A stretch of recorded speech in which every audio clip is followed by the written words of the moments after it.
मौर्य साम्राज्य का अंत सिर्फ एक राजवंश का पतन नहीं था, बल्कि एक युग का अंत था। भारत का सबसे बड़ा साम्राज्य अंदर से कमजोर हो चुका था और इसी कमजोरी का फायदा उठाया एक सेनापति ने। उसका नाम था पुष्यमित्र शुंग।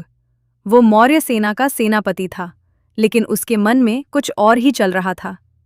एक दिन जब मौर्य सम्राट बृहद्रथ अपनी सेना का निरीक्षण कर रहे थे, तभी पुष्यमित्र शुंग ने उन्हीं के सामने उनकी हत्या कर दी और इसी के साथ समाप्त हो गया मौर्य वंश और शुरू हुआ शुंग वंश का शासन।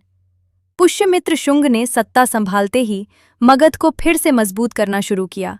उसने विद्रोहों को शांत किया और उत्तर भारत पर अपना नियंत्रण स्थापित किया। लेकिन उसका शासन सिर्फ राजनीति तक सीमित नहीं था। इतिहास में उसे एक कट्टर ब्राह्मण शासक के रूप में भी जाना जाता है। कुछ स्रोत बताते हैं कि उसने बौद्ध धर्म का विरोध किया और बौद्ध मठों को नुकसान पहुंचाया। हालांकि इस विषय पर इतिहासकारों के बीच मतभेद हैं। पुष्यमित्र शुंग ने 2 बार अश्वमेध यज्ञ कराया, जो उसकी शक्ति और स्वतंत्रता का प्रतीक था।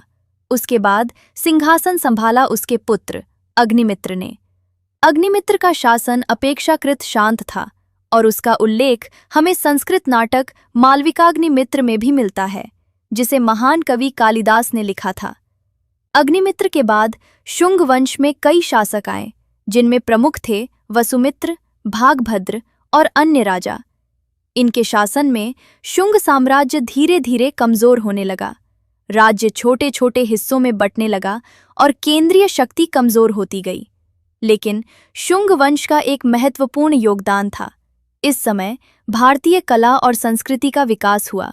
सांची और भरहुत जैसे स्तूपों का विस्तार हुआ। धार्मिक और सांस्कृतिक गतिविधियां बढ़ीं। लेकिन राजनीतिक रूप से शुंग वंश अब कमजोर हो चुका था।